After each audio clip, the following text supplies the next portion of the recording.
Sous la pression de leur ancien patron, en dehors de Patrick ici en rouge, les autres anciens salariés ont choisi l'anonymat.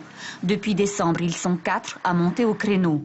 Salariés 3 mois pour Patrick et sa compagne et près de 2 ans pour les autres, ils n'auraient pas perçu le SMIC mensuel promis et n'auraient jamais signé de contrat de travail. Est-ce que vous étiez déclaré à la CPS? Non, non, du tout pas. Lui nous disait plein de fois que nous on était déclarés à la CPS et non, même pas.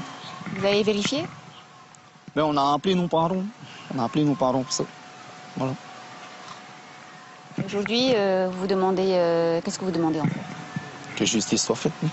Face à ces faits, ils ont porté plainte contre leur patron. Dans la foulée, le plus dégourdi des 4 a décidé de faire valoir ses droits et ceux de ses jeunes en saisissant l'inspection du travail. Oui.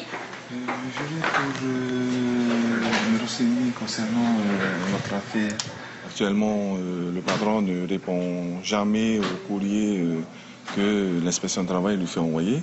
Donc l'inspection du travail m'a demandé justement d'aller plus loin, donc au tribunal du travail. Un patron qui réfute toutes les accusations dont il fait l'objet, estimant avoir aidé ces jeunes des quartiers sociaux de Papeete. Ils ont toujours travaillé chez moi, je les ai déclarés à la CPS. Mais arrivé au mois de décembre, ils veulent faire comme ils veulent, c'est-à-dire de quitter la ferme et d'aller au village pour aller fumer du paca, pour aller boire je ne sais qui avec tous ceux qui sont du village. Et que moi, j'étais obligé de prendre une décision.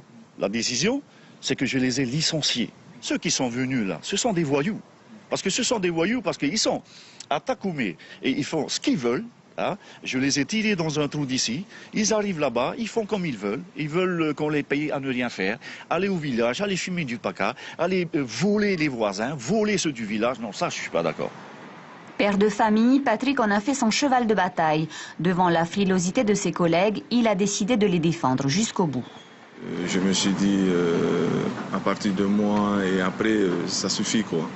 Ça suffit de nous traîner comme des chiens sans rien. Chaque semaine, l'inspection du travail doit gérer des cas similaires. Le service propose alors 2 types de recours. Il y a un recours devant le tribunal du travail pour obtenir le paiement des salaires. Et puis, il y a également le recours devant l'inspection du travail qui peut sanctionner les employeurs par voie d'amende administrative, voire les poursuivre pour travail illégal si c'est le cas. Donc on a une panoplie de sanctions possibles. 178 000 francs, c'est le montant de l'amende forfaitaire que l'inspection peut exiger au patron indélicat par salarié impayé.